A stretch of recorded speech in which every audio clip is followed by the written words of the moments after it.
Good morning, everyone, and welcome back to another Ad America TV event with me, Jasmine. I hope you all are doing well. So, for those of you joining us for the first time, Ad America is the U.S. Embassy's American Center, and our mission is to provide a space for young Indonesians to learn more about the United States. We have temporarily moved to a digital platform so you can still enjoy all of our events at the comfort of your own home. So, for this morning, we will be discussing Introduction to SAT. But before we begin, I would like to share with you that Ad America is having a giveaway as part of our 10th anniversary celebration and also celebrating 4th of July. We're inviting you guys to participate so you don't miss out on a chance to receive a content creator package. Now, how can you guys do that? Stay tuned until the end of the program because that's when I'll be sharing with you how to do so. And also, before we begin in all of Ad America's events, I would like to share with you our social media quiz question for today. So today's question is, what is the highest score on the SAT? Is it A, 100, B, 400, C, 1,600, or D, 2,000? So which one is the correct answer? You can participate in our social media quiz by commenting on our social media platform on our Facebook, YouTube, Twitter, or Instagram. And for those of you who got the answer correctly, you will get a live shout out from us at the end of the program. All right, to begin today's event, I would like to invite our beautiful moderator for this morning, one of our Education USA advisors here at America, Ms. Santika Salim. Hello, everyone. Thank you, Jasmine.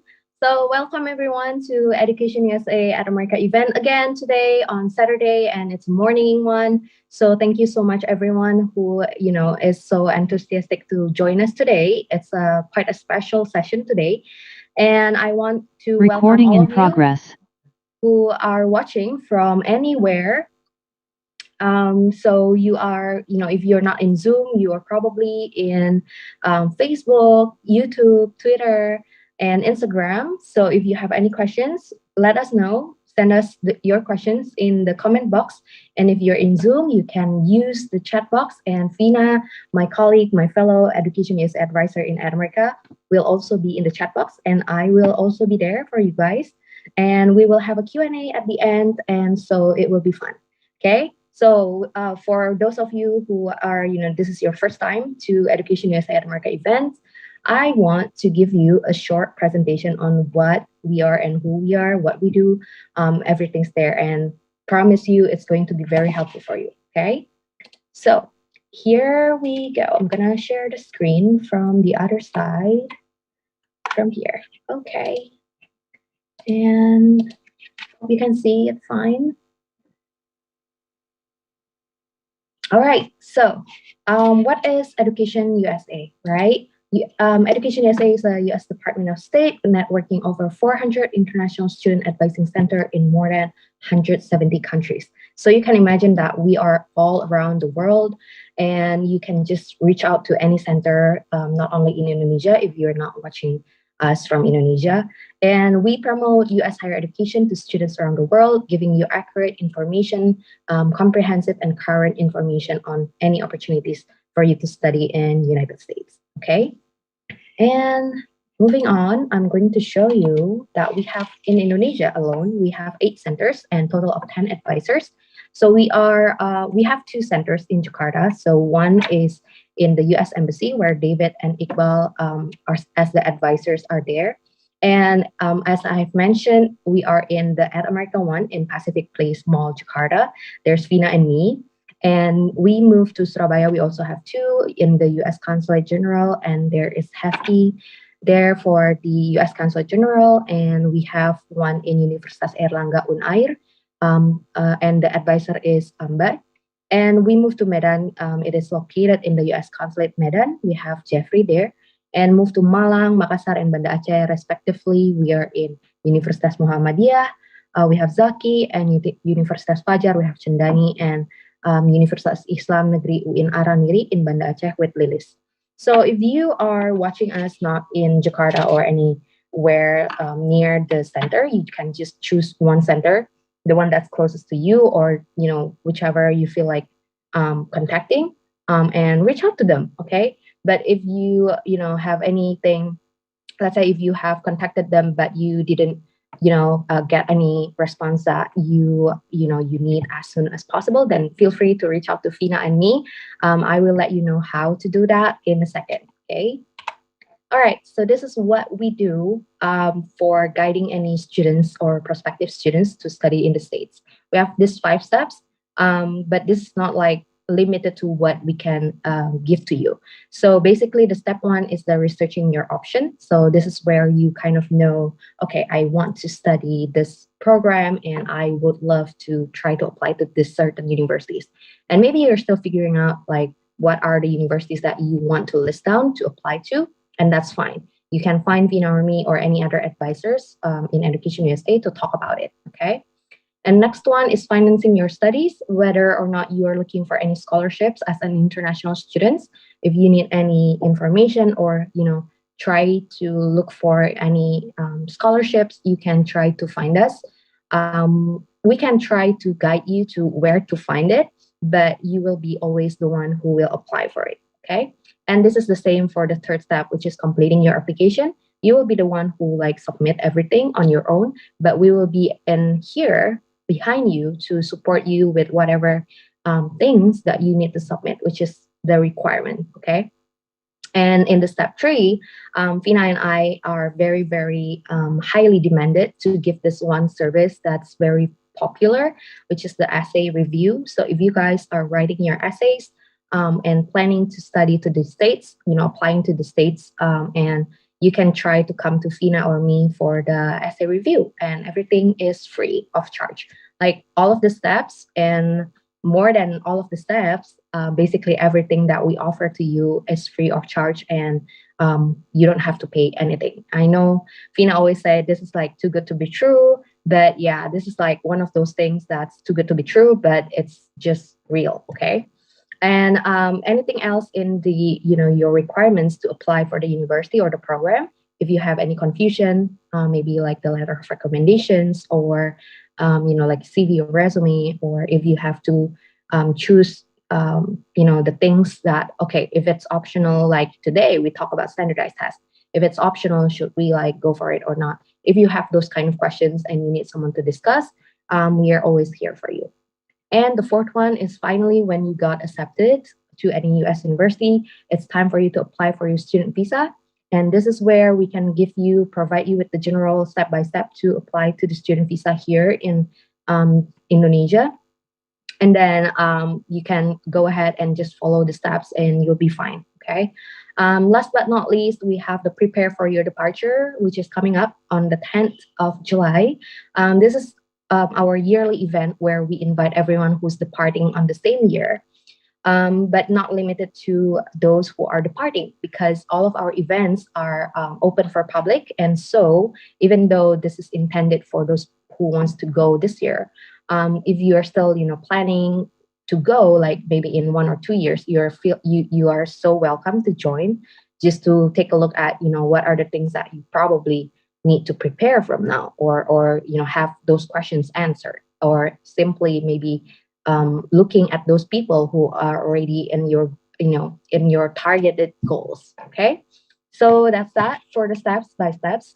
And this is how you can do one-on-one advising with Fina or me. Since the pandemic, we just moved everything online. So that goes the same for the advising. We usually meet advisees for face-to-face in America, but now we do it via Zoom. So we are always in Zoom meeting ID 276-124-396. And advising hour is between 1 until 9 p.m., except on days where we have events like this, because both Fina and I will be here in the event room, so nobody will be able to make the advising room. But other than that, you are good to go to try to come in to meet Fina or me. Okay. Or if you are too shy to just go to the Zoom, you can just email us first at jakarta.atamerica@educationusa.org. And our upcoming events, you can just check them out on educationusa.state.gov or our atamerica.or.id/educationusa. And I'm going to show you a sneak peek on what we will have like the next 2 weeks. And this is intended for undergraduate programs, which is also kind of like part of the series of introduction to fill in the standardized test. Okay. So we will have ACT, introduction to ACT on 17th July, same time, 10:30 until 12:30 p.m. So if you are still figuring things out on whether or not which one is the best for you, then this is also for you, okay, to explore. And next one is introduction to Pearson test of English. So if you are wondering what are your options for English standardized test, then this is one of them. You can try to coming in on Saturday, July 24th at the same time, 10:30 until 12:30 as well. All right, so that's that from me. And today I would love to invite our special guest joining us from the United States, which is a very late night there.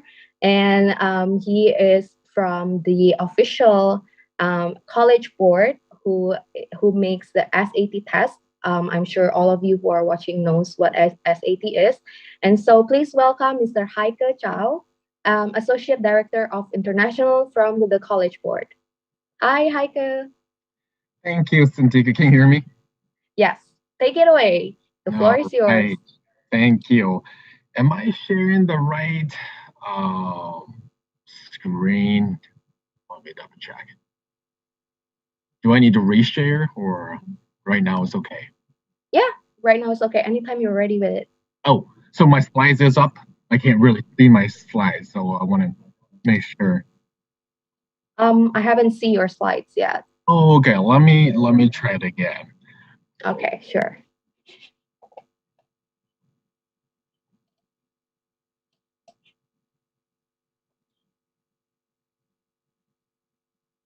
All right, it's up. It's up. It's the right one, not my It is the right one. black with all the messy notes. Okay. No, this is the good. presentation. Cool. All right, sounds good. Let me thank you, Sandika, and for the kind introduction. I am super excited. Standardized testing is one of the very hot topics before the pandemic and continue to be one. I'm just thrilled to have this opportunity and grateful for this opportunity to talk about SAT and AP, and probably was most of the time talking about SAT and a little bit of other programs we offer at the College Board if time permits.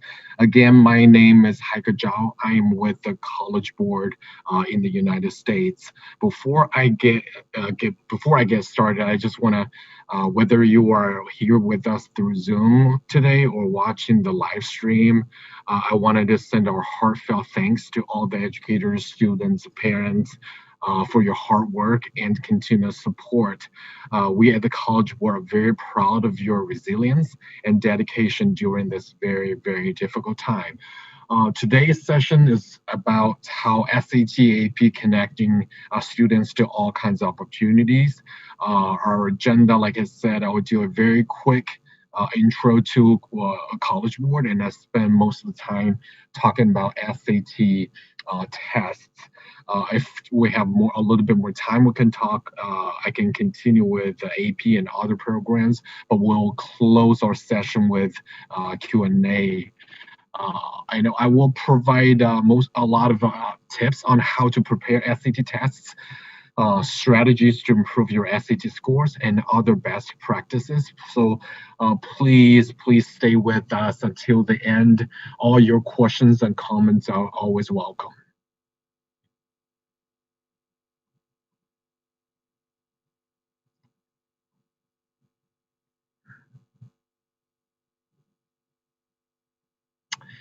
Quick one. College Board is a mission-driven, not-for-profit organization in the U.S. that connects students to college success and opportunity. We are founded in 1899, pretty old. College Board was created to expand access to higher education. Today, the membership association is made of over 6,000 world-leading education institutions. Each year, we help more than 7 million students prepare for a successful transition from high school to college through programs and services in college readiness and college success. including SAT and AP, the Advanced Placement Program. We at the College Board also serves the education community through research and advocacy on behalf of students, educators, and schools. For more than a century, College Board has dedicated itself to getting young people to the education they need and deserve. As you can see in this map, College Board programs in 20,000 secondary schools in 183 countries and in territories. We administer over 5 million AP exams and serve 2.2 students through SAT exams. In the next slides, I'm going to talk really quick about the global use of SAT and AP. Nearly all colleges and universities in the US and more than 700 in the 85 other countries regions report that they accept SAT or AP in admission or for credit or placement. Of the 700 universities outside the US that accept our programs, over 500 recognize the SAT. So most of the institutions in the US will recognize the SAT plus 500 outside the US. Note that we're going to talk about this a little more details later, but SAT subject tests will be discontinued outside the US after June 2021. For the most recent admission policies, students, please visit the institution's website or contact their admission office to confirm the most up-to-date information. Before get into SAT, I just some really quick notes about how colleges use admission tests.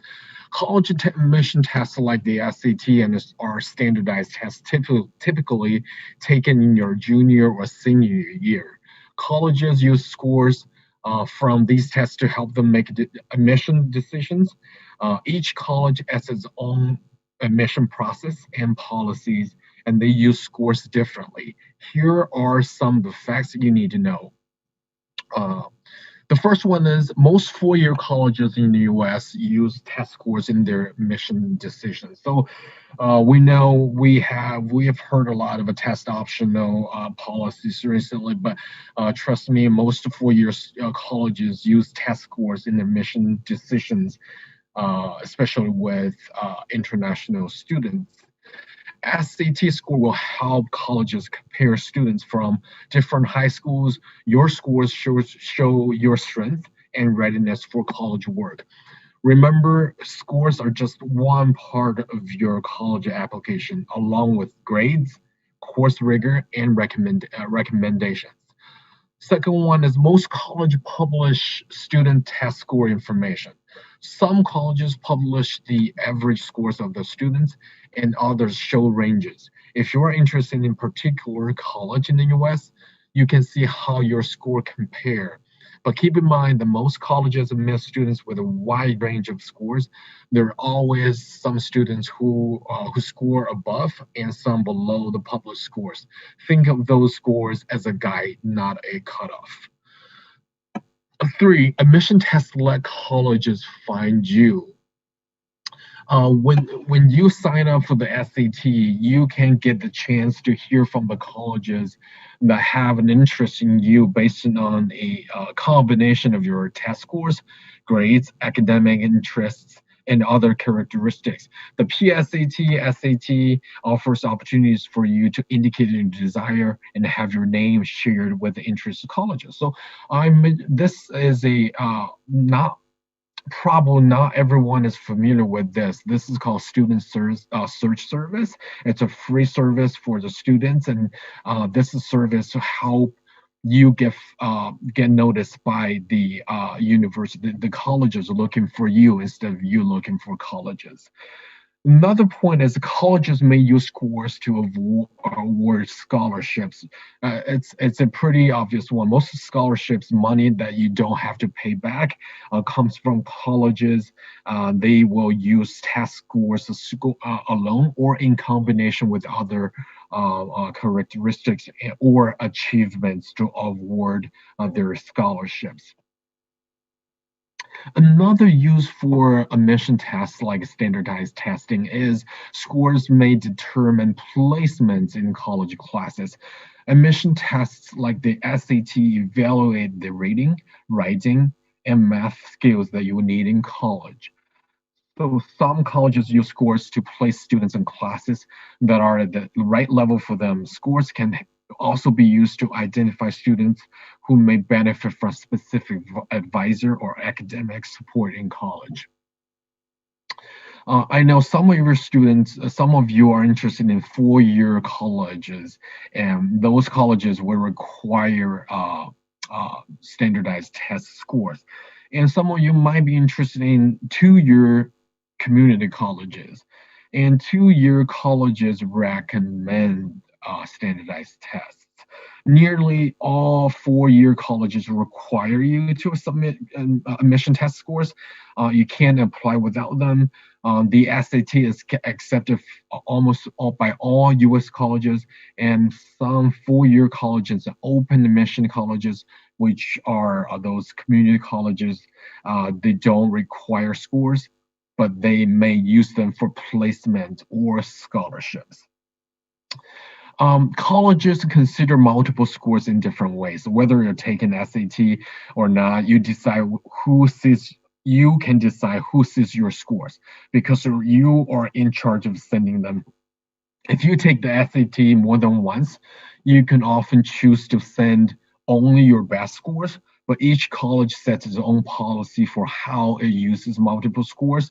Some colleges you require all your scores. Some colleges look at your highest combined scores from one test date, and some colleges accept your highest section scores from any date you tested. So let's jump right into our SAT first. International missions, like all other things, has been upended by the COVID-19 pandemic, and the future of international mobility is uncertain. Nevertheless, at a time when all students' applications will contain information that's less complete, less current, and less comprehensive, the SAT continues to serve as a trusted global credential for colleges and universities. New research confirms the importance of the SAT as an indispensable tool that serves admissions and enrollment leaders with pivotal insight about the capabilities of students around the globe who are prepared for and will thrive at U.S. colleges and universities. This slide will provide you students with information about the SAT, some basics. The SAT is focused on the skills and knowledge what students are learning in class and will use in college. Students don't need to learn, you don't need to learn additional facts or formulas in order to be successful. You don't have to worry about gaming the test. Your scores will be based only on the questions you answer correctly. There's no penalty for wrong answers. In the 2019 cohort, there were nearly 162,000 international SAT test takers, including test takers from Indonesia, are from over 200 countries and regions. We've seen more international students are taking the SAT than ever, indicating a very clear indication that more students are interested in taking the SAT. This map shows more students are sending scores to, of course, students are sending scores to US universities, but this map shows more students are sending scores to non-US universities. International scores are sending to university outside the US grew by 60%. With Canada leading the way. Of course, Thailand is also among one of the top receiving countries for SAT score sets. This is one of my favorite slides. Our research tells us that college and career readiness is not a point in time. In fact, it is a process that requires students to focus on what matters most to be on track for college readiness. That is why we'll offer a suite of 3 assessments that tie to each other, not only through common content, but through a common scale that measures students' growth in readiness. Working together, our 3 assessments provide useful benchmarks and consistent feedback for measuring students' progress over time, allowing teachers to accelerate students who are either ahead or behind. The first circle, the PSAT 8 and 9, serve as the foundation for understanding students' progress as you enter high school. The PSAT 8 and 9 provides benchmark and norms for both 8th and 9th grades. PSAT NMSQT and the PSAT 10, they have a slightly different name, but they both provides a check-in on students' progress and pinpoints areas for improving readiness. These tests are usually taken by grade 9 students in grade 10. Excuse me. Finally, the SAT provides a powerful connection to college. It is college and career readiness assessments that are used worldwide to assess and predict student preparedness and success in higher education. You can take in grade 11 spring or fall in grade 12. Let's take a look at all the benefits of SAT and SAT suites of assessments. It's more than a collection of tests for students to take. There's a great value for students in their growth of college readiness skills, the connection to AP courses, and a vast array of college and scholarship opportunities. I'm going to highlight very few in the slides. I'm not going to go through all of them. So SAT assessment links to millions of dollars in college scholarships. I mean, if I will have time, I can help you I can talk about more in details about how this works. Beyond admission, higher ed relies on the SAT to place students into courses, determine what support students may need to aid in their retention, and ultimately become a successful graduate. I mentioned this a little earlier. Using the SAT suite of assessment, students, you can opt into the Student Search Service, which allows you to let college know that you are interested in being recruited. You will the students participating on contacted via Student Search Service are 12% more likely than your peers to enroll in a 4-year college. Skill building with official SAT practice through Khan Academy is more than test prep. Students can develop your college and career readiness skills. I'm going to, we have a few more slides to talk about this, so I'm gonna move on. At PSAT 8 and 9 and SAT scores are vertically aligned, allowing students and educators to see progress and grow over time. SAT format. The SAT consists of 2 sections, evidence-based reading and writing, and math. The length of the SAT is about 3 hours or 3 hours and 30 minutes. The score highlights. The SAT, I know you guys, we had this question from Jasmine, I believe. What's the highest score of SAT? The SAT is on a 400 to 1600 point score scale. The evidence-based reading and writing section and the math section are each scored on a 200 to 800 point scale. The SAT suite of assessment gives credit for every correct response, but does not deduct points for incorrect answers. So right answers will be scored only. Our REACH SAT score reports provide a very, very detailed view of students' achievement in specific skills.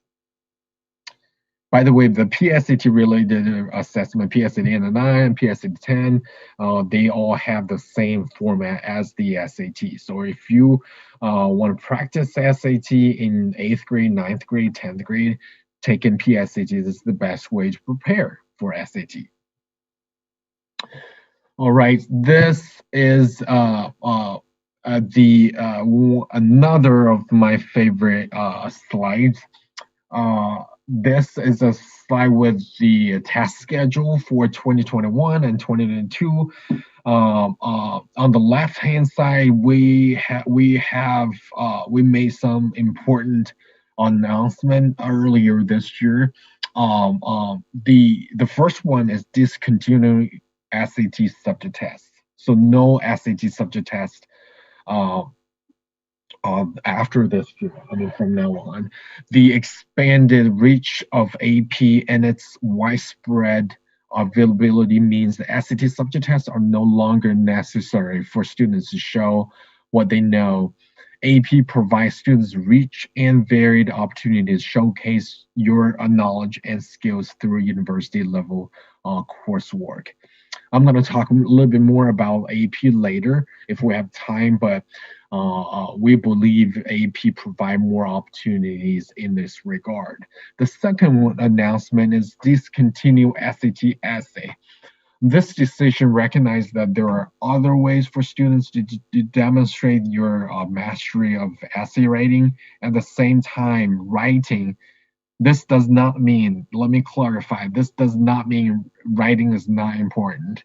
Writing remains essential to university readiness, and the SAT would continue to measure writing and editing skills.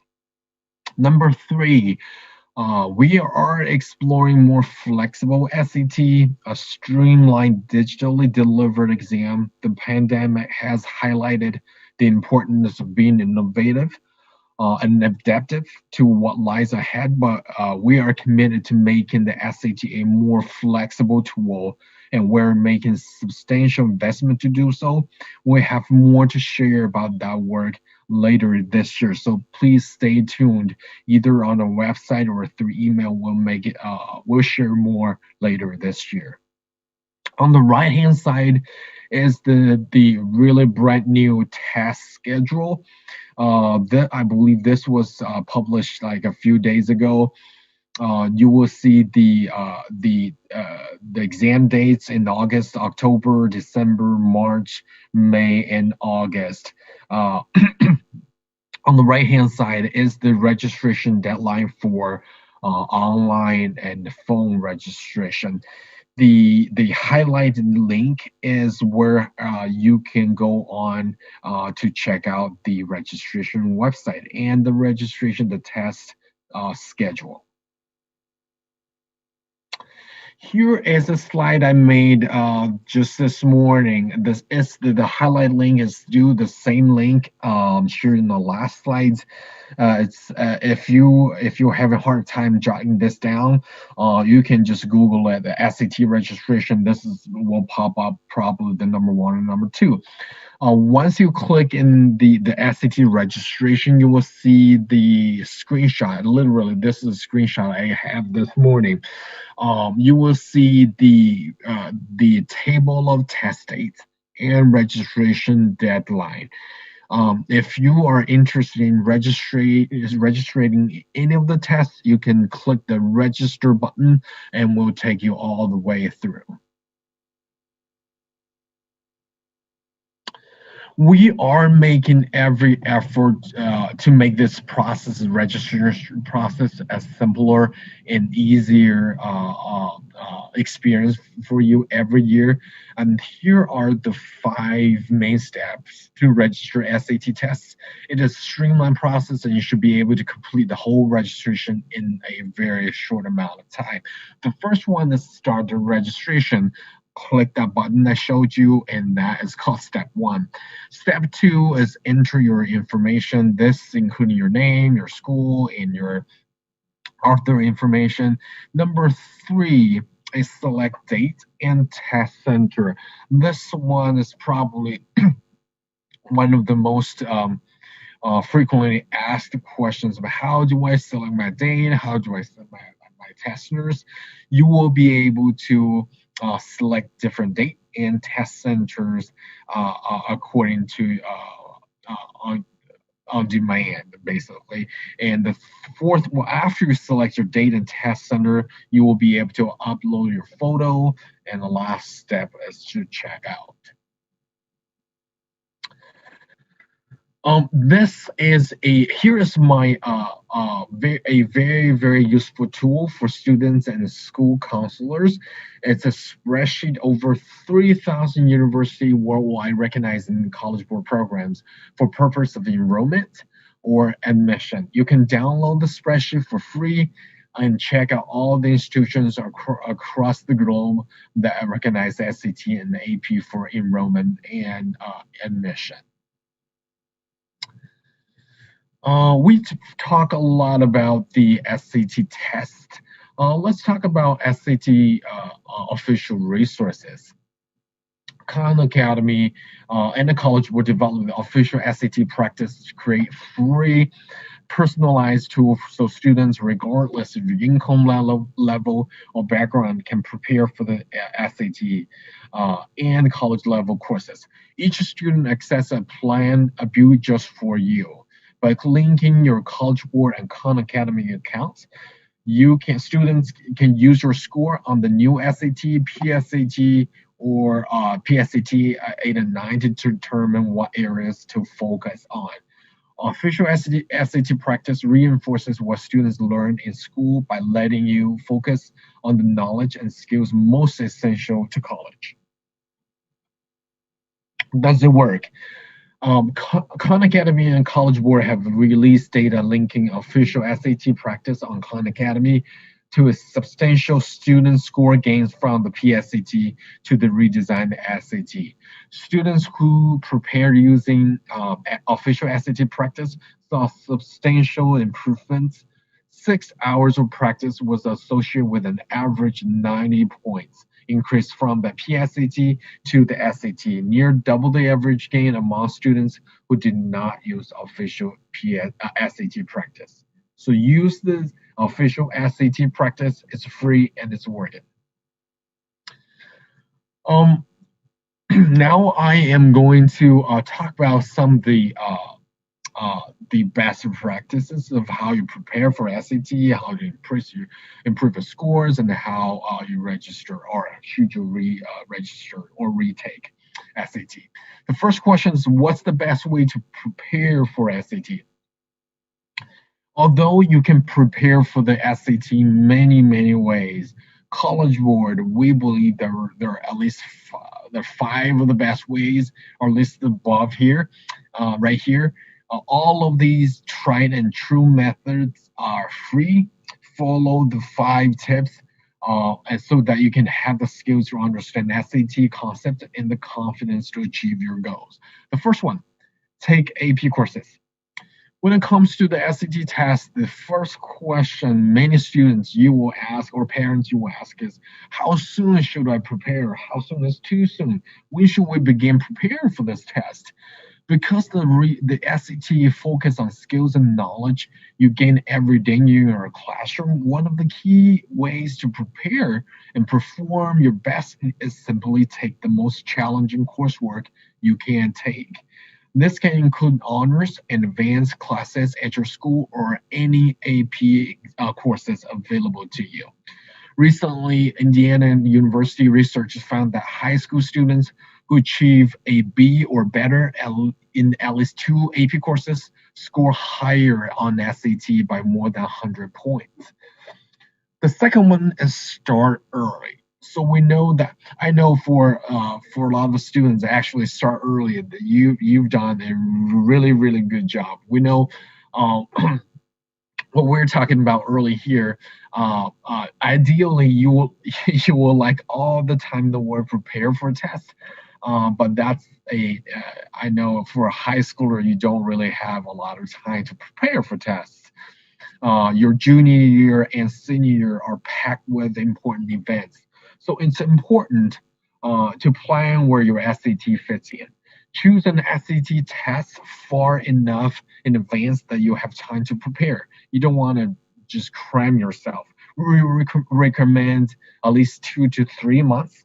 Starting early can get you gets you to gauge how much you need to study each week and helps you to prevent cramming. Students who start studying earlier do better on the SAT and have more confidence going into the test in general. The third one is study with the official SAT test practice on Khan Academy. We know it's not a surprise that one of the best ways to prepare for SAT is to study, and we recommend you to use the official resources created by us and partner with the Khan Academy. It is called the official SAT practice, and it's the most comprehensive and official SAT study resource available. Khan Academy creates a study plan and guide just for you based on your PSAT scores or past SAT scores. We recommend you spend 6 to 20 hours preparing for your first SAT exam. Make sure you reserve enough time to take at least one full-length practice test and give yourself time to review the concepts you're struggling with. Talking about the full-length practice test, it is the another tip that you can prepare for the SAT. College Board makes several full-length practice tests available for free on official SAT practice. Taking a practice test that follows the same timing parameters you will experience on test day and gives you a strong indication of how you will score on the real SAT. Our research shows that your score on the official full-length practice test taken after studying and within a couple of weeks of your test date is highly predictive of the score you will receive on the actual SAT. Practice test results will also provide you with the insight on how you can improve and how you can work on what you need to work on. Number 4 or number 5, know where you stand after taking PSAT a test and what to expect on the test day. This all makes sense. What makes the SAT related tests meaningful to high school students? Take the PSAT 10 in the 10th grade and PSAT 8 and 9, give you the opportunity to experience a live testing environment, establish a baseline or for college readiness, and discover your strength in areas that need more attention. These are the best ways to prepare for the SAT if you're taking the SAT for the first time. So how to improve your SAT score if you're taking the SAT for the second time or a third time? First one is the tip number 1 is decide on a target score range. Before taking the SAT again, take some time to think about what your SAT score will help you accomplish. Maybe earning a certain score will help you stand out to your dream college, or maybe you need to improve by 50 points to meet the application requirement for a scholarship. Having a very clear goal will help you to know how much you need to improve, and most importantly, stay motivated as you prepare for to take the SAT again. To decide on your target score range, make a list of colleges you're planning to apply on Big Future. One of the tips is building a college list on Big Future. Big Future is a website College Board offers a lot of information, a lot of resources there. Highly recommend you to check that out. So the website's name is called Big Future. Another tip to improve your SAT score is register for the SAT. Now that you know the score range you're aiming for, look at the upcoming SAT dates and decide when you like to take the SAT again. Choose the date that works with your college application timeline and give you enough time to practice before the test. We recommend practicing for 6 to 8 weeks before your SAT so you can study a little bit more at the time instead of cramming. Once you know when you like to take the SAT, register right away. I will talk about the I cannot emphasize this enough. If you decide to take SAT, please register as early as possible right away. Test centers will fill up. Usually, they fill up early for certain test dates, especially the August at SAT. That's our one of the most popular ones. So reserve your spot in advance. Registering for the SAT the second time will only take a couple of minutes because you already created a College Board account and entered your information. So just sign in, choose your test date and test center, and pay for your test. Don't forget to take advantage of the registration fee waiver if you qualify for them. Another one is set up a practice schedule. Here's the good news. You don't need to pay for a private tutor or an SAT prep class to improve your SAT score. Official Practice on Khan Academy is the most official and comprehensive SAT study resource available, and it's completely free.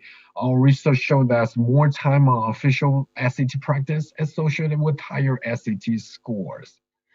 The last the other maybe I'm going through this. I've already went through this in our last slides. Take a full length SAT practice test and retake the SAT. This is pretty obvious. What is a good? One of the questions I got a lot is what is a good SAT score? You are not alone. I got this quite a lot. It's one of the top questions we get, and the answer is short and possibly frustrating. It really depends on who you are and what you want to do with your score. If you are a junior taking the SAT for the first time, any score is a good score because it gives you valuable information about the academic areas you need to work on. Then you can focus on improving those areas and take the SAT again. If you are a senior applying to college, a good score depends on where you're applying and what the rest of your application says about you. For instance, a good score for a student who struggled in high school may be different than a good score for a straight A student. And the score that helps you get into a college accepts a high percentage of students who apply may not be the same as the score that helps you to get into a more selective school. The key takeaway here is a good score is one that works with the rest of your application to get you into a college that you're excited about. Remember, test score is only a part of your application. This score has to work with the rest of your application and to help you to get to that school that you're excited for, you're interested in. Should I take the SAT? You can absolutely take the SAT. Many students improve their scores when they take it a second time or third time, but not everyone needs to retake the SAT. And only you can decide if you should. When deciding, ask yourself these questions.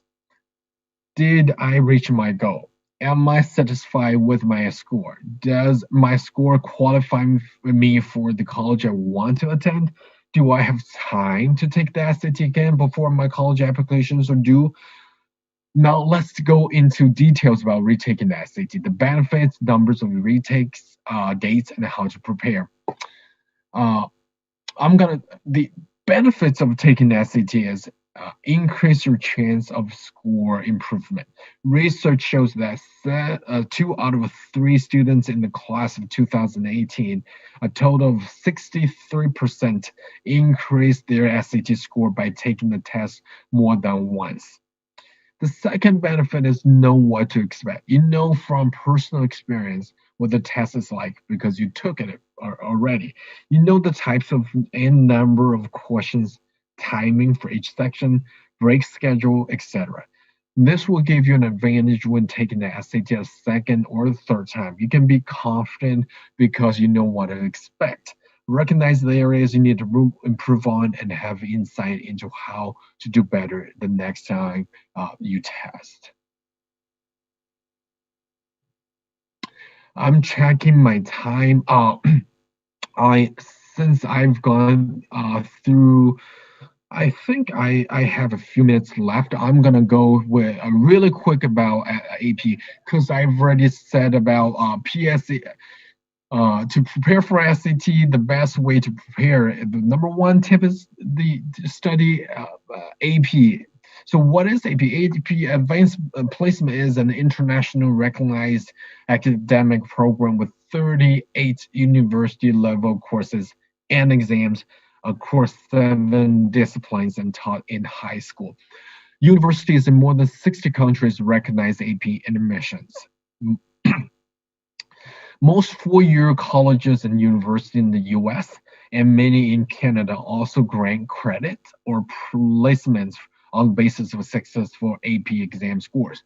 Research constantly shows that students who receive a score of 3 or higher on AP exams typically experience a greater academic success in university and have higher graduation rates than their non-AP peers. I'm not going through this one by one. Here's all the 38 AP courses. Most of them are subject specific, but we do have interdisciplinary subjects such as capstones, AP seminar, and AP research. AP exam. Let's The AP exam score are score from 1 to 5. Most colleges and universities in the US, many in Canada, and other countries may grant credit and placement for scores of 3 or 4 or 5, allowing students to skip the equivalent course once they get to college. Uh,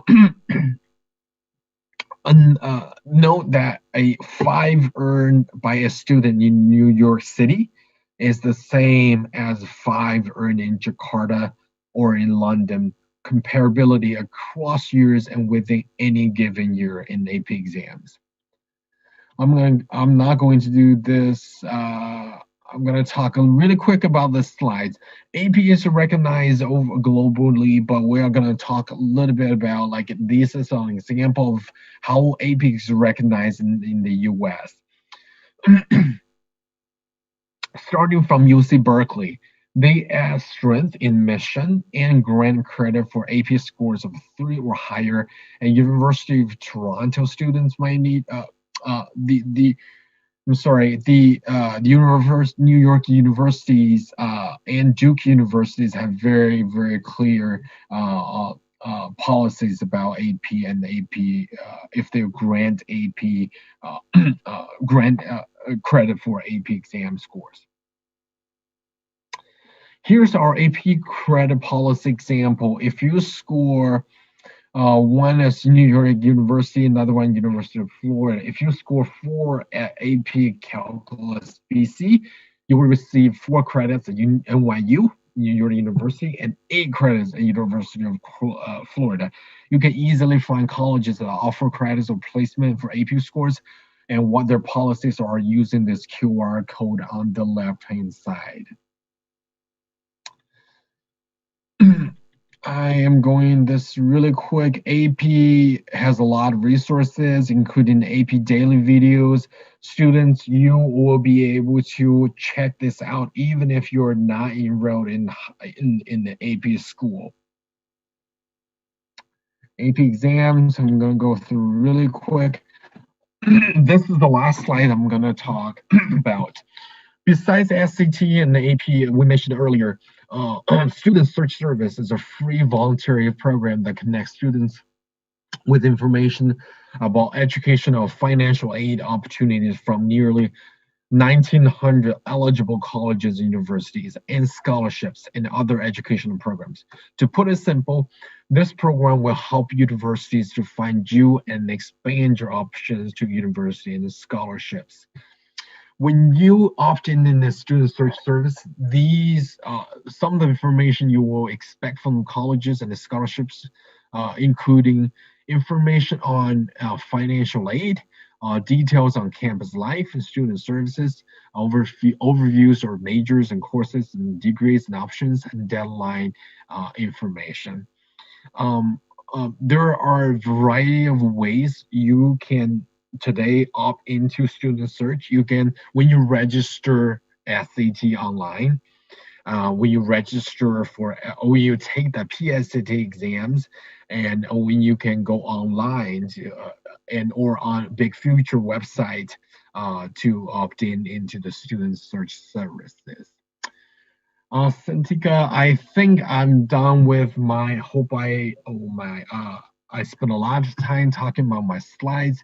Hopefully these are helpful, but I think I'm ready for the question.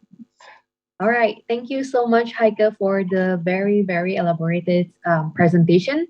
And I would like to, repeat that, one of the highlight that you mentioned in your presentation is the SAT test update for 2021.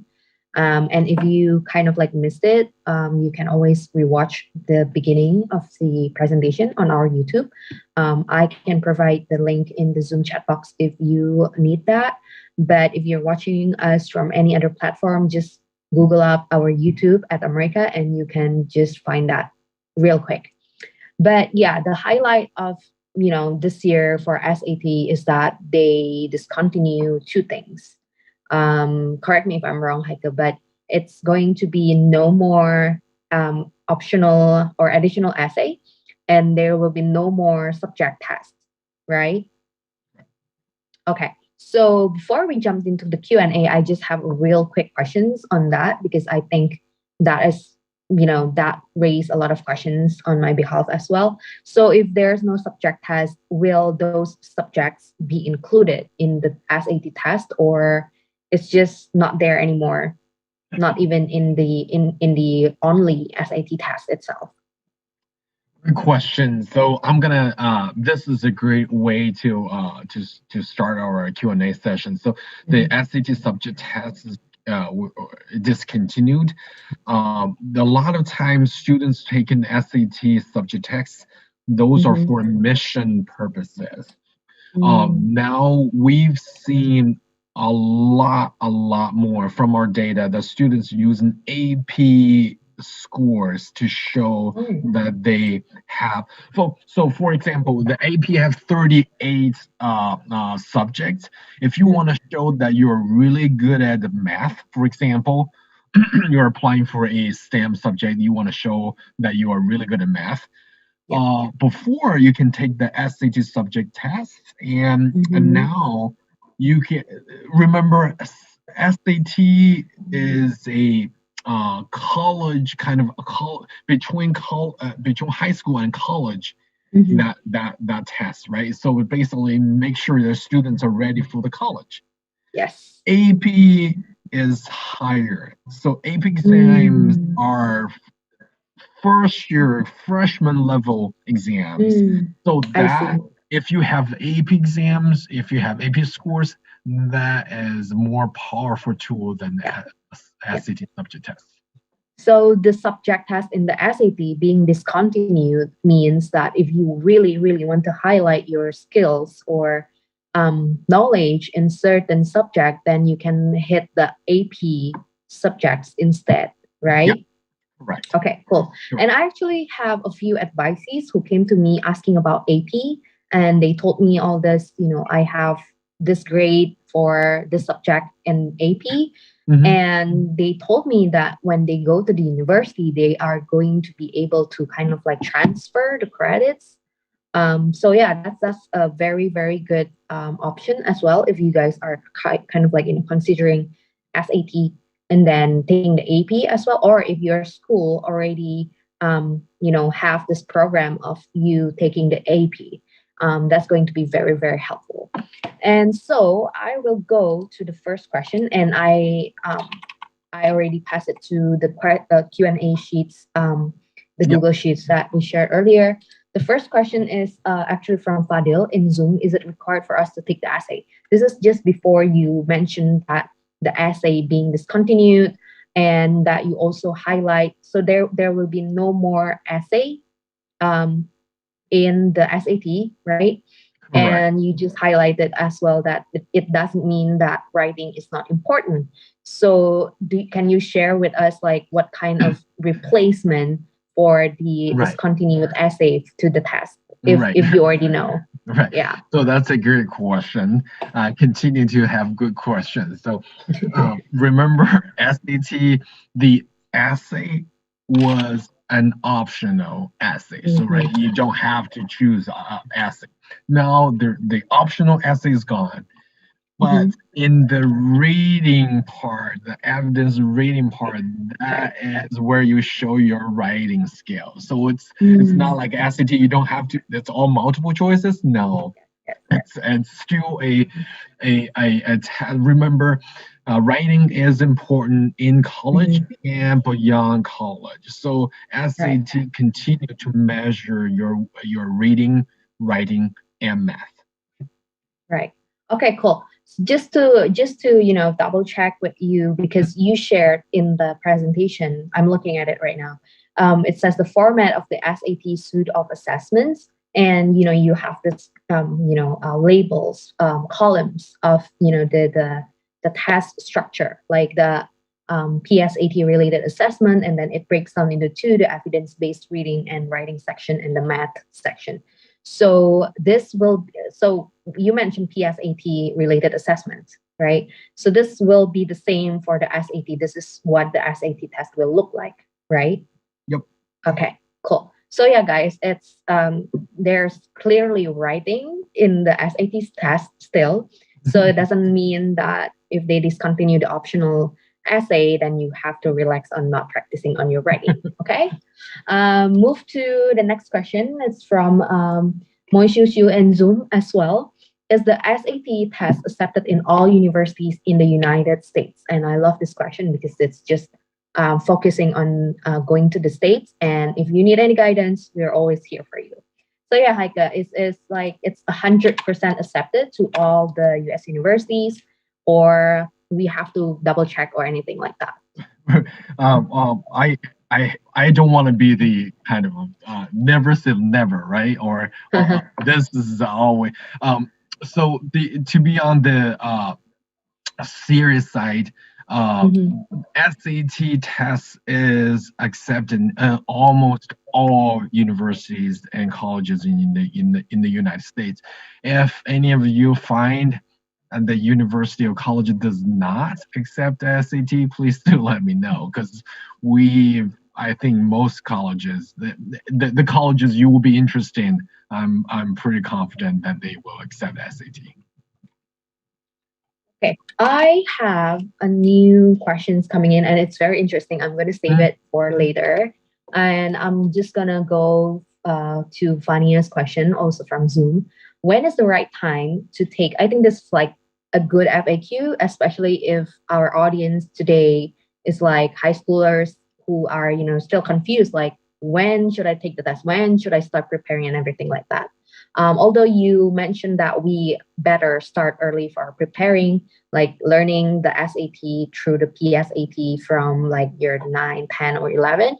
But I bet not everyone have that kind of extensive planning. So keeping in mind the realistic way is that when you are hitting like year 11, I think that's probably if you can start from year 11, I think that's something that you should all do, because it definitely takes time for you to learn, and especially it will be challenging for you if you're in the grade 12 and you just started, because grade 12 is just where you want to make the best out of everything, and you probably don't have a lot of time for that, right?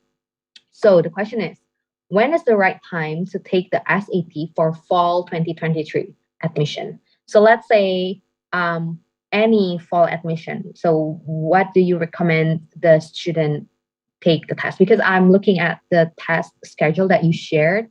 I'm looking at, let's see, the earliest one is going to be July 30th, and then September. Okay, sorry, July, August, September, October, November, December. So we do have that almost every month except like January, Yep. right? Yep. Okay. Okay. So if let's say fall fall semester or fall term starts around September or October, right? So if Mhm. I'm taking it on August, which is Mhm. like the schedule is usually by the end of August, right? Mhm. Mhm. Will it be too late for that specific year? That'll be too late, right? So it's a Uh, year before. the general speaking, now I don't know if I'm good at math or not good at math. General speaking, we're seeing students are taking their first SAT in the Mhm. spring of their grade 11. Okay. Then they can take SAT the second time in the fall of grade 12. Mm, So because you don't want to wait till the second half of your grade 12. That is right, too late, right? That's when right. everything is it's really crazy. So Cool. if you want to do, let's say if you want to travel to the US Hmm. in 2023, I would say probably you will have everything ready in the spring of 2023. Then Mm, you probably want to get test your SAT in 2022.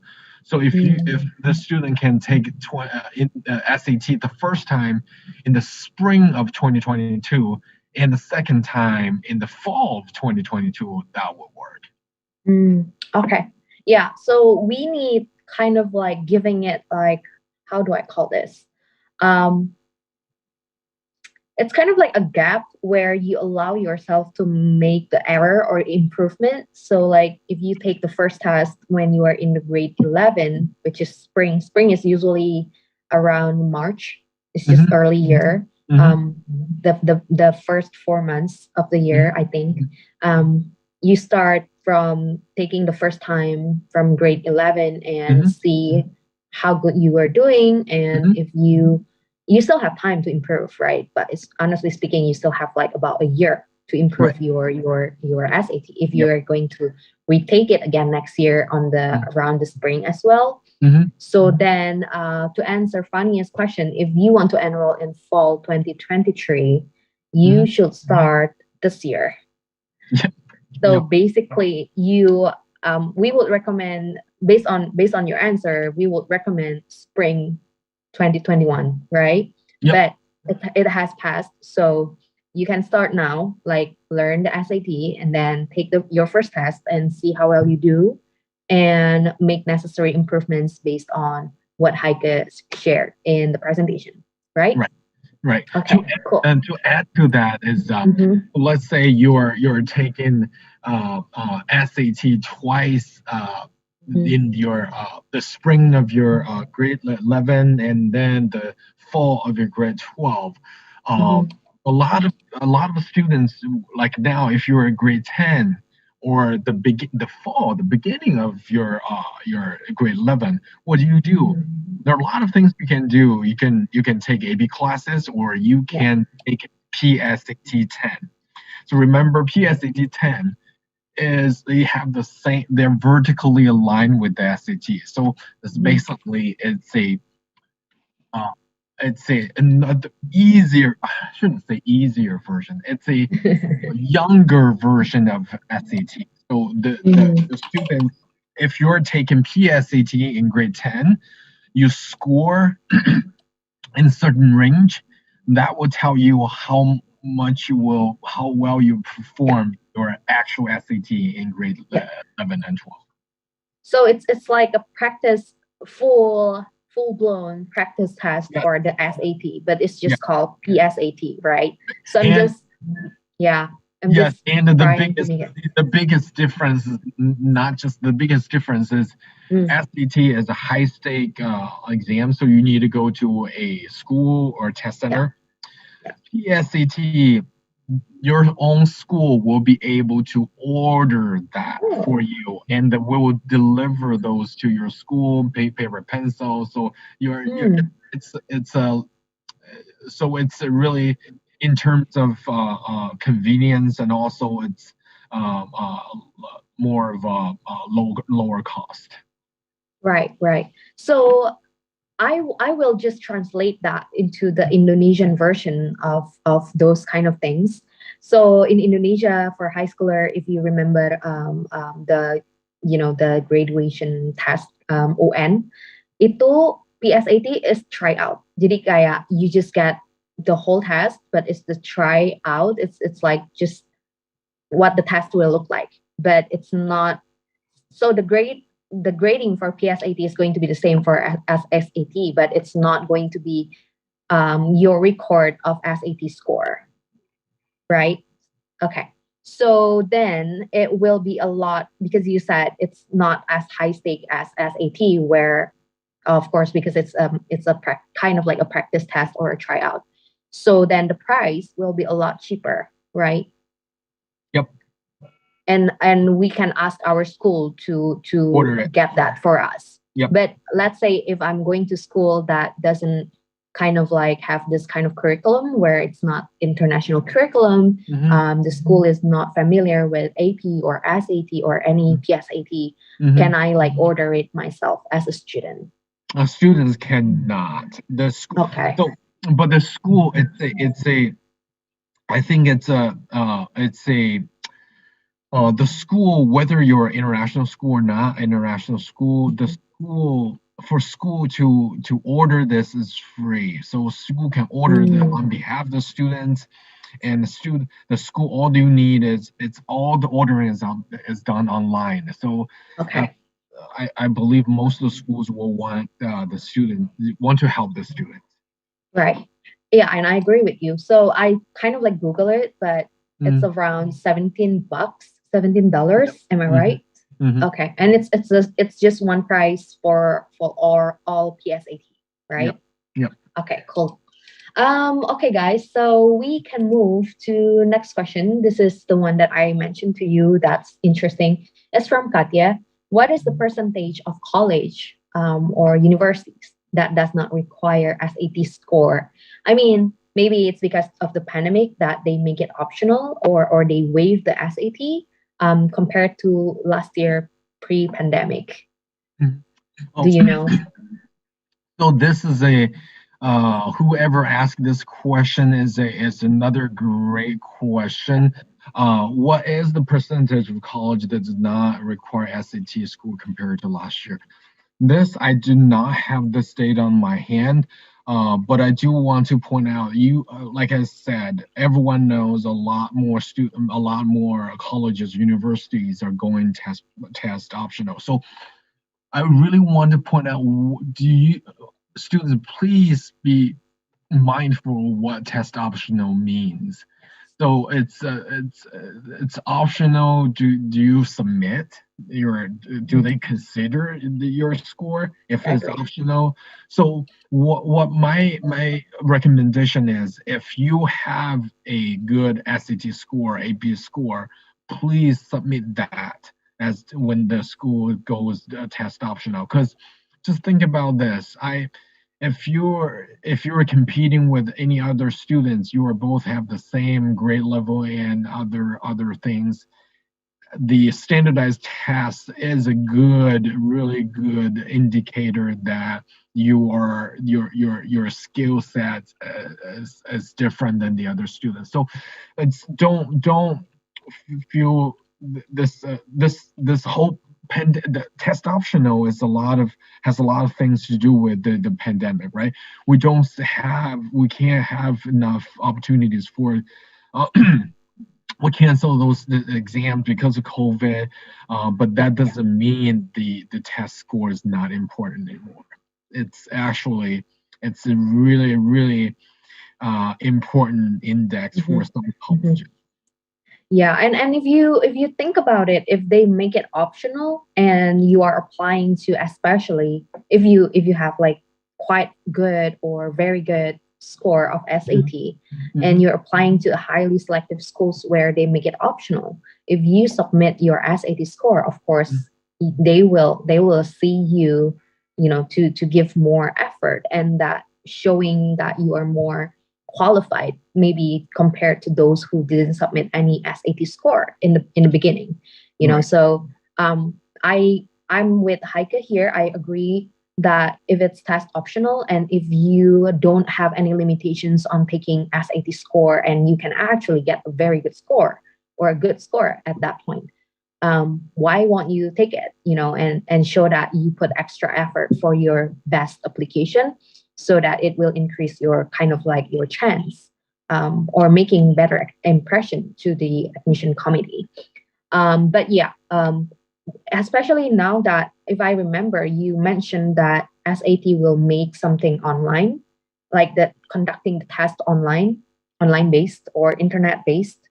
Um, so will that affect like the number of student can take the test during the pandemic? Because our main concern is like going to the test center, right? Because it's not that possible, or accessible during the pandemic. But then if it's online, we can maybe take it from home. Then that will be better, accessible, right? Right. If you're talking about the more flexible SAT, I Mhm. just Yes. mentioned in the announcement, uh, uh, just a side note, this year's Mhm. AP exams, we delivered our AP exams in paper and digitally. So you can choose, it's a flexible option. You can take AP exams Mm. uh, um, in school, paper and pencil, or in school, digitally or at home. So students can stay out. You don't need to go anywhere. You stay at home, use your own laptop to take the AP exams. For SAT, like I said, we made an announcement at the beginning of this year. We are exploring these options. If I have more info, we'll definitely share that with all of you. Right now, right now I don't have more details on that, but we will share more when we have. Thank you so much for that. And we are going to the next question here. It's not on the sheets yet because I just saw it in the Zoom. It's from Shuffly. If I start preparing for SAT and AP test from now, is it too late? I am a sophomore now, so thank you. No, So no. yeah, Go ahead. go ahead, Heike. Oh, I was saying never too late, right? This if you're interested in preparing for SAT AP test, if you never prepare for any of the tests and test is tomorrow, now you have a couple hours to prepare for it. I may call that's too kind of later, but if you're starting preparing for SAT or AP tests from now, I would say not late. It's never too late. If you Yeah. have that, like I said, the mission officers will all look at you as they have the holistic mission, right? So they don't just look at your scores or just your grades, and they look at everything. If you have the desire, you make the motivation, you make yourself committed to this studying and enhance your academic skills, that is a Mhm. really good sign for them All right. and for you. Yeah. And I think you mean by sorry.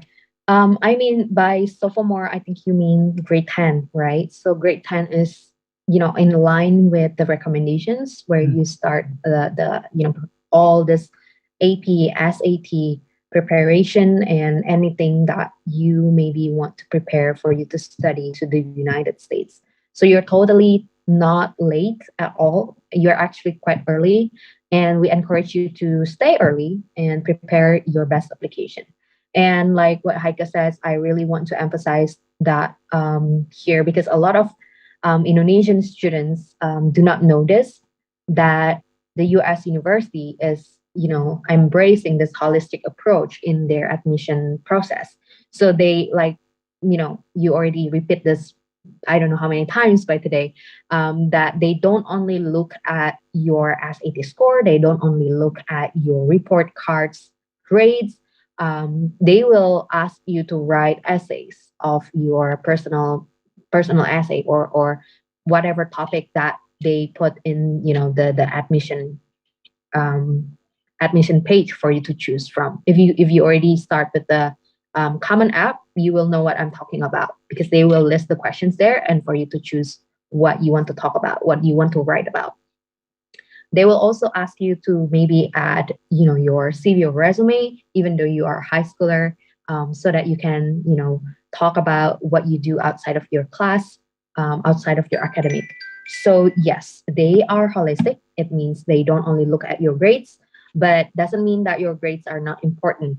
It just means that you don't have to put everything in just one place. So for example, you just want to score the best, no, the perfect grades, but you don't kind of like write a very good essay, or you don't have any activities outside of your academic life or classroom. So what we want to advocate here is like the balance. Okay, you want to have, well, quite good or very good or fairly good grades, but you also can give other aspect that you can be proud of. So that's what we mean by being holistic. Okay, I hope that helps explaining what holistic means and everything like that. Okay, and I do want to look at another questions here. Okay, so what is the difference from ACT and SAT? So this is from Muhammad. It's a very good question, and I like this because it means that you are exploring your options, and this is why Education USA at America is here for you. So what are we going to do with this? Is that we will have a session for ACT as well on the 17th July this month. So Muhammad, please come to the event so that you can compare yourself. What are the difference? Okay, they're both a standardized test. That's the similar. That's the similarities instead of the difference. So you can find the difference on your own after you explore the ACT as well. But they're both standardized tests. They're both for high schoolers who wants to apply for the undergraduate programs, and I think they just have what do I call this? It's kind of like a different format in the test, and it will be on you which one you will do better on. Okay, so it will be for you to decide and to explore. So Heike, you want to add on anything on what's Yes, the difference? yes. Trust me, I get this question all the time. Of course, yeah. What's the difference between ACT and SAT? Well, before I can't really elaborate on what ACT is. I can only Mhm. talk about SAT, but what I've heard is a lot of students will take both.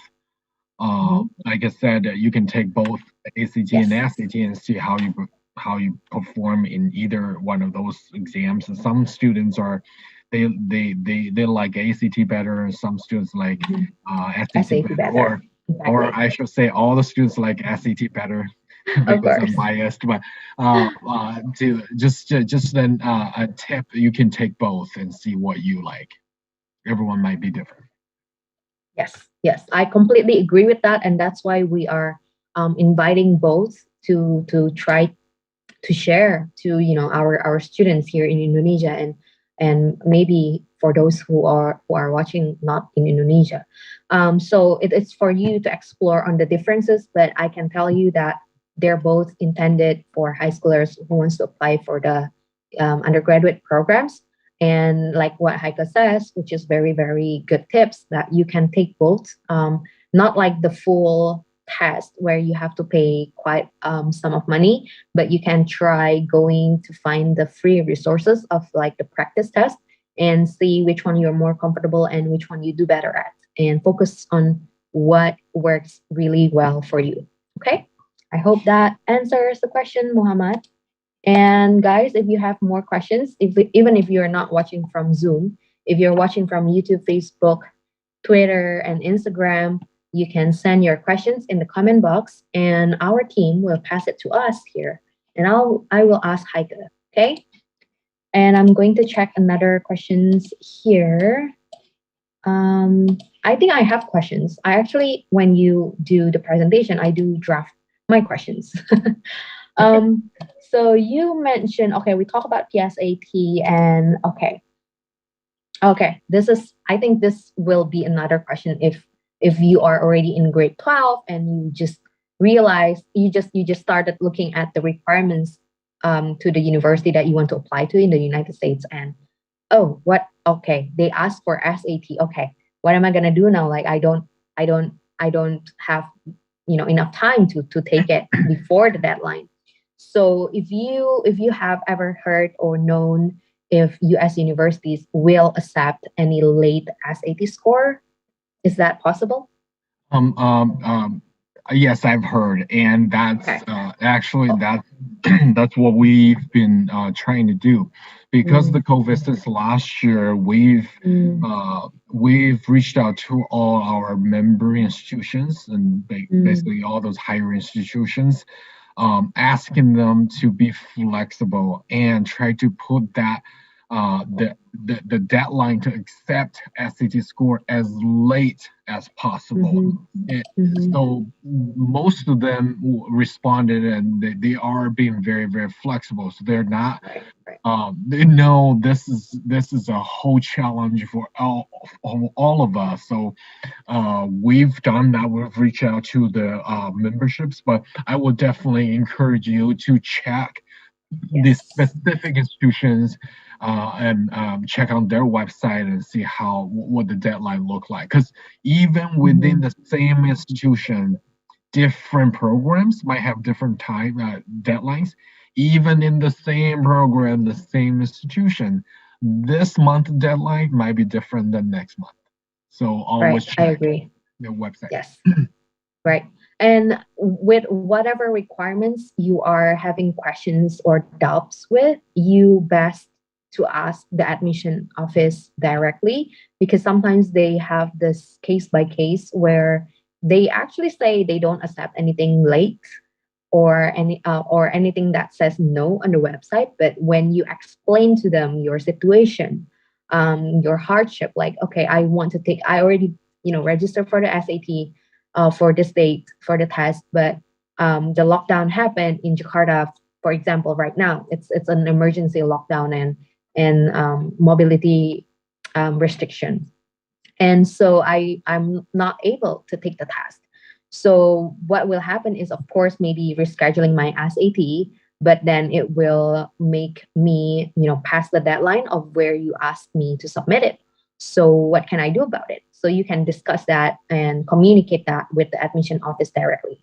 So even if sometimes they say they don't accept any late documents, if you try and explain to them your situation, they can make exceptions, although it's not a guarantee, but it's a good try. Okay. And always double check with them. Like what Heike said, different, I think different programs in the same university even can have different rules or restrictions. But if we're talking about undergrad, I think it's just kind of like general. So yeah, you can different university will be different on those kind of regulations, whether you can submit things late or not. Okay.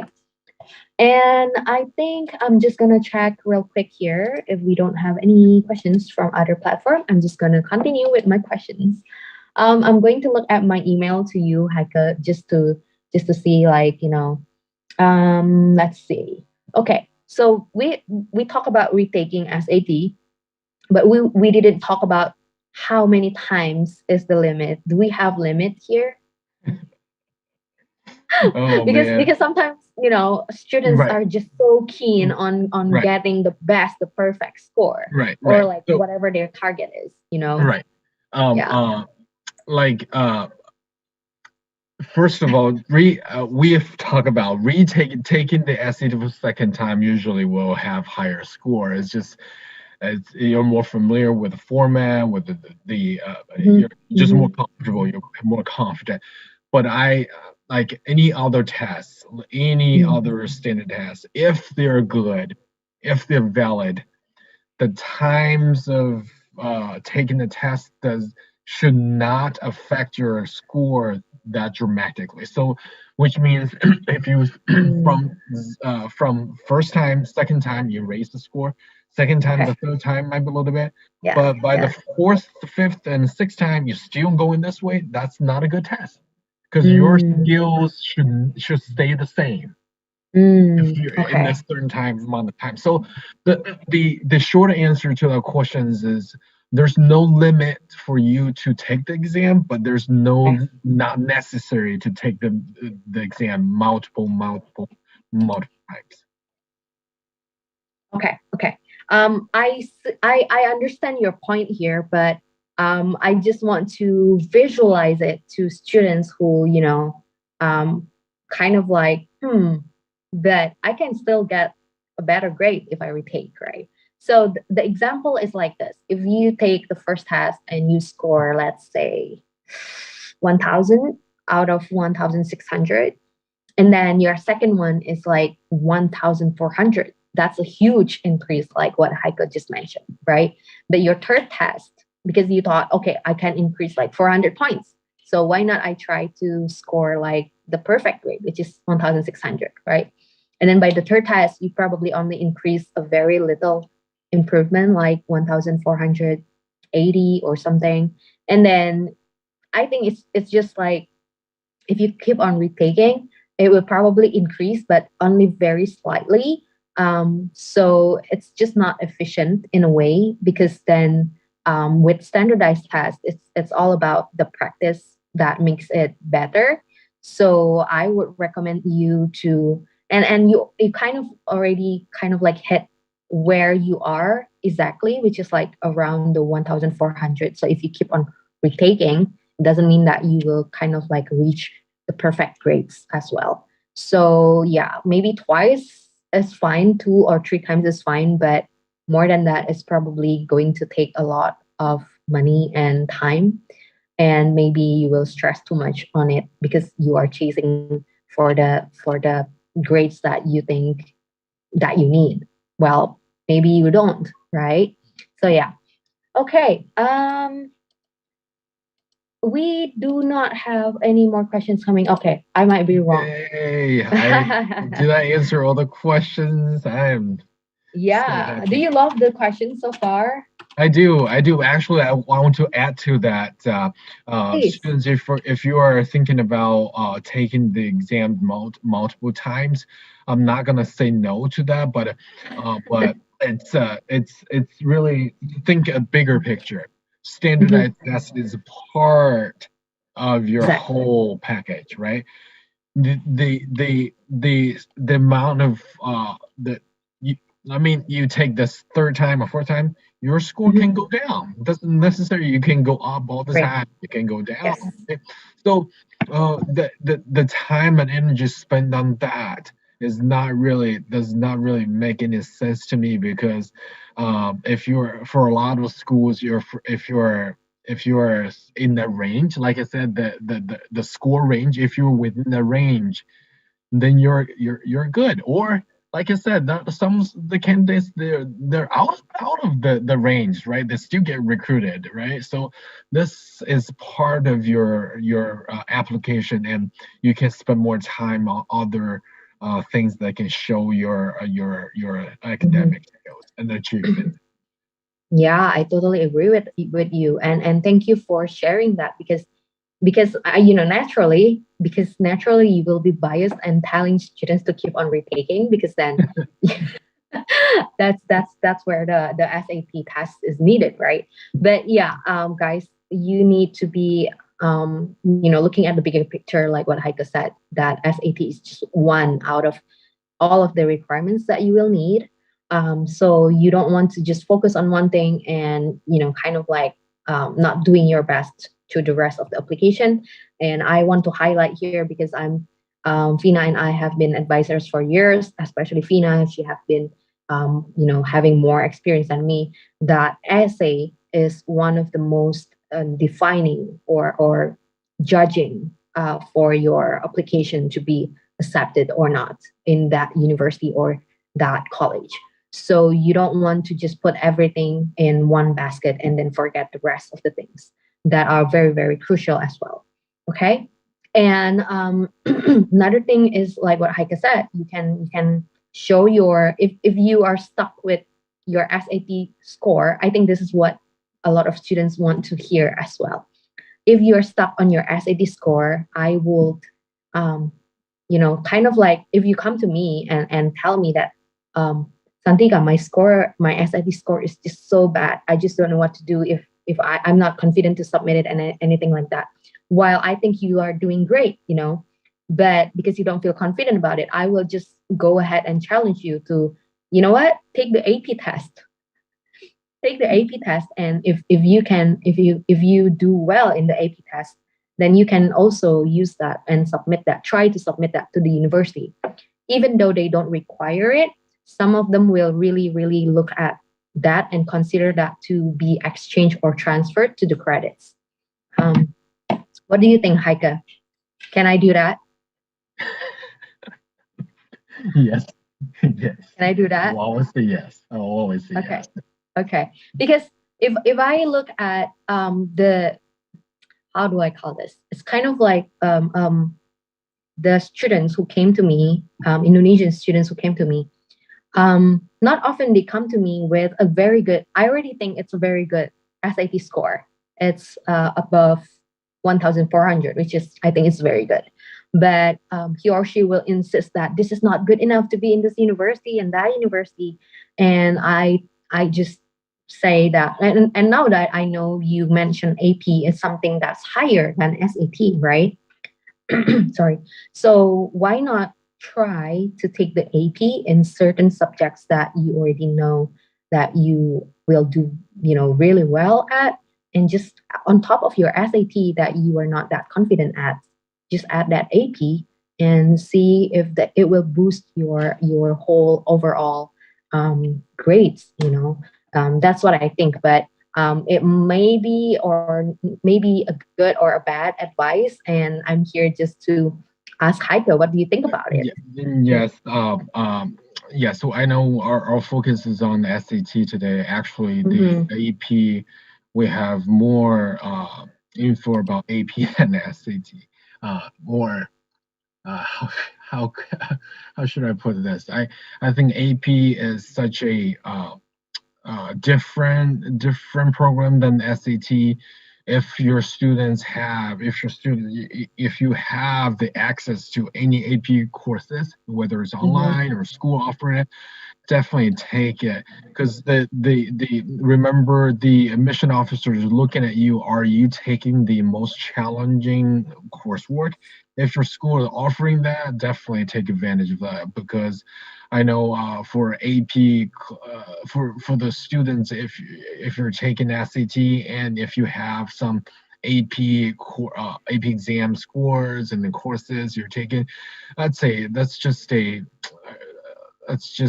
way to go. I'm very jealous that you guys have this opportunities. Or if your school doesn't offer AP, you can encourage your school to offer AP. Remember, offer AP is free. The school, when they try to offer AP, then when they go through all these things, they don't need to pay anything to us. So it's Interesting. and there are a lot of good resources. In my presentation I have a lot of slides I didn't really go through. Remember, all the AP courses we have they're designed in units. Every unit are designed into small knowledge points and skill sets. Each one of those units have a AP daily video. So it's basically, we have a blue point. We have a bank of all the teaching videos show you how you learn the skill set, how you practice that knowledge point. So it's really good for before pandemic, during pandemic, and after pandemic, because teachers can assign those online or in person or hybrid. So it's, if we have time, we can explore that. Or if you're interested, you can always send emails to Santika. We can get back to you on that. Sure. Yeah, we will do that, because I have one advisee who is very successful in the US university applications, and she actually mentioned about AP and how this actually helped her to have a very good standing in the eye of the admission office, that she got a lot of good offers. So when you mentioned that AP is actually higher, a step higher than the SAT, it actually lights up this idea on me that if you're not that confident with your SAT score, you probably want to try looking at AP. Even though we don't focus on it today, but yeah, we do have free resources as well for AP, right? And Yep. that will be on the College Board website, right? Yes, easy to Okay. find. So yeah, Easy you to can find. just try to Google it, and if you cannot find it, you can try to come to me. And if I cannot find it, I can ask Yeah. Heike to Yeah. share it to me, and Yeah. I'll get back to you real quick on that. Yep. And just a information for all of you who are watching. Really appreciate Heike, because you are joining us from Iowa, which is the opposite hours of Jakarta. So right now it's past midnight there. Thank you so much for making time, to do this with us. And it has been such a great pleasure, since we don't have any more questions coming in. And I think we covered almost everything. I think we can let you go earlier so that we don't take too much of your time tonight. Oh, Thank you so much, Heike. And thank any you. last words? Oh, Yeah. I just want to thank you. And like I said, this is a great opportunity. I always enjoy talking with the student. I mean, I don't see students. I saw some of the pictures, but I still really grateful for this opportunity. And thank you for the invitation again. I know if there's any follow-up questions and students ask you any other inquiries or about any programs the College Board is offering, like the student search services and other things, please feel free to let me know. I'm happy to do this. Okay, wait. We have a surprise, because as usual, when we are about to close, someone just wants to ask a question again. Oh, sure. Okay, I'll Okay. do that. So we have Jonathan here, Mhm. and she have a question. So let me just. Okay, so it's here, Mhm. not on the other one. Okay, let me. Okay.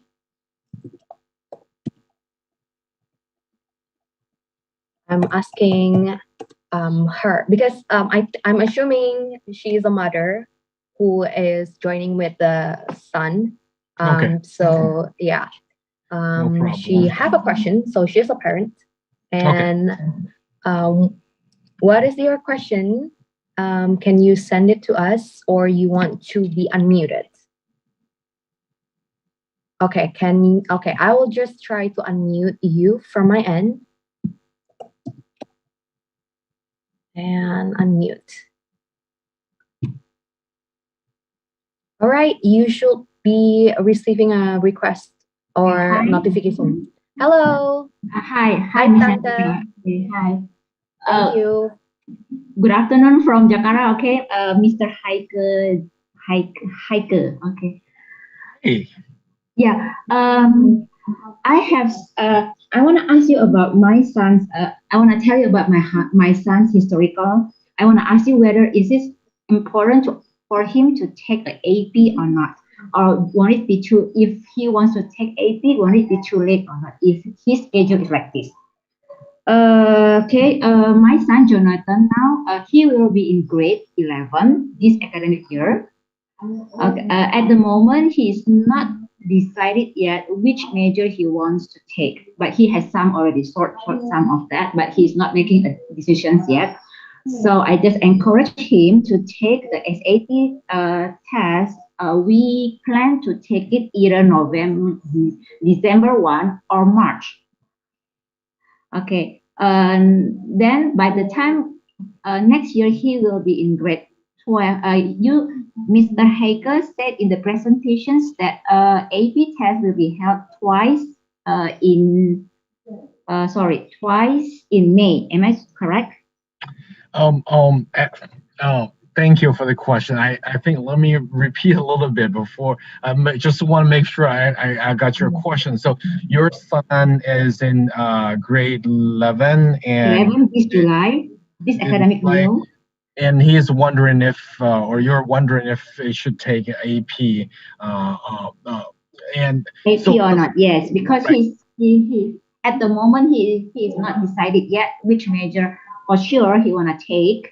right, right. That sounds like that reminds me myself when I was in Yeah. that age. Who Yeah. would know what they really like at that age? This is too young, right? So, back to your questions. The AP exams once a year. So every May is In May, when you right? take that AP exams, but you will have multiple windows. So either the first, we call it admission one, admission two, admission three. Wait, this year we have admission five. So you have Mm. different window, different chance to take that. If you like this time, if you're sick, you can go to the second time. But every year you get one exam. So it's you don't have other months. So it's just Yes, I know. one I time know. thing. But for Okay. your student for your son, if your son's school is offering AP courses, definitely take it. If they're not offering AP courses, I would say taking some AP courses will definitely help your son to know what he's interested. It's really important to just try a few, like try STEM, try humanity, try different things, try psychology, try any. We have 38. You can try some of them, see if your son like them and good at them. Because sometimes if you're interested in spend the time, you will be really good.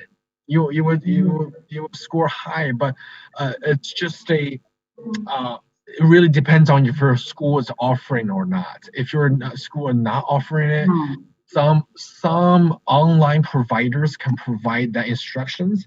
I'm sure there will be a lot of opportunities, or your students can, or your son, just on our website. Like I said, we have a lot of those Yeah, I know. videos. Try them, see if Mhm. you're interested. Yeah. Also, you don't have to wait until he decided. Just take some courses and then try to have a test on May next year.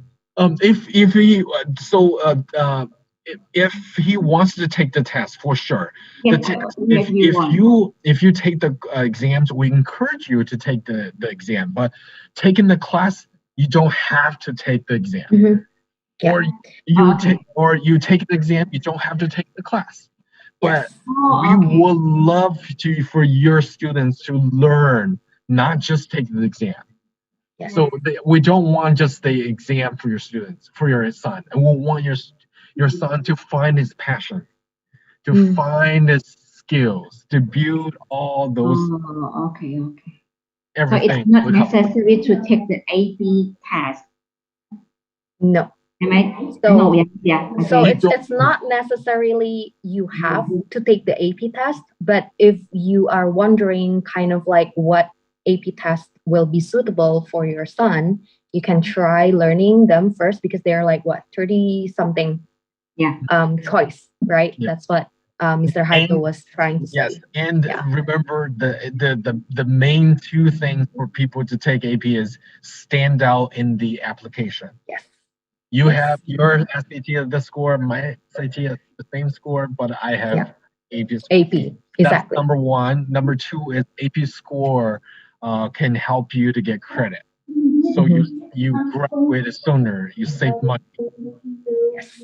Yeah. So Tante, the main important thing is actually the SAT test first, especially if your son haven't decided on what kind of subject he wants to focus at.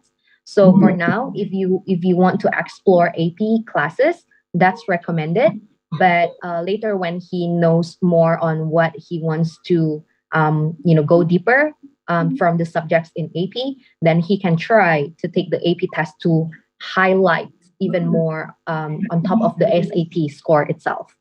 Okay. Ravi, in this case, it means in this case for Jonathan, the latest that he can take the AP test is May next year, right?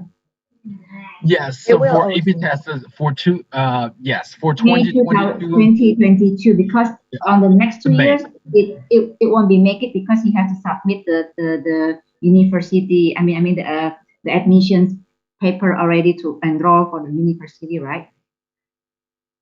I'm Did it- sorry, can you say that again? So the latest that we have to decide whether he wants to join AP test is only until May 2022. Correct, but the registration, the exam date is in 2022 May, but the registration for that is much earlier. It's this Mhm. fall, so it's November, mid of Oh. November of this year. Oh, okay. Okay. Okay. All right. Thank you you so for- much, Tante, Yeah, for your thank you for the question. question. Okay, so I will. Okay, so yeah, thank you so much for the questions, and I hope that Jonathan will, will explore something really, really useful in AP and ace the SAT score, of course. And okay, thank you so much, Heike, for extending your time past midnight for us. And this is really fun. I hope we can do this again next time. And any last words from you? And after that, I will pass it to our At America team. Okay, thank you all. All right. Thank you, everyone, for joining us on your Saturday. And we hope to see you in our next event. Don't forget to check us out at atamerica.or.id and look at our upcoming events. Okay. Without further ado, I will give it back to our e-guide in At America. Thank you so much, Kasantika, and also for Heike for filling in today's event. Now, earlier in the event, I asked you a social media question, and the question was, what is the highest score on the SAT? Now, if you guys were listening, actually, Heike gave out the answer. And somebody has answered the correct answer. So the correct answer is 1,600. So shout out to @JamesGrush2 from Instagram for answering correctly. Now, for those of you who would like to participate in our social media quiz next time, you can tune in from the beginning of the event because that's when we'll be sharing our question. Now, earlier in the event, I also shared with you guys that At America is having a giveaway as part of our 10th anniversary celebration and also celebrating 4th of July. We're inviting you guys to participate so you guys don't miss out on a chance to receive a content creator package. Now, how can you guys do that? You can go to the link at atam.tv/free untuk informasi lebih lanjut. So there you go, to atam.tv/free2beus for more information to join our giveaway. The deadline is by the end of this month, so please don't hesitate to visit the site. Now, for those of you who are wondering, how can you develop an awesome idea at an awesome place like At America? It's really easy. You can just go to our website at www.atamerica.or.id, select create a program, and go to collaborate with us. All proposals coming to us will be reviewed, and your event might be featured here soon. And while you guys are on our website, don't forget to subscribe to our newsletter so you guys get updates sent straight to your inbox. We won't spam you, we promise, just once a week. And also, don't forget to follow us on our social media for fun content, event updates, and many more. Hope you have a great day and see you at the next At America TV event. Bye-bye, everybody.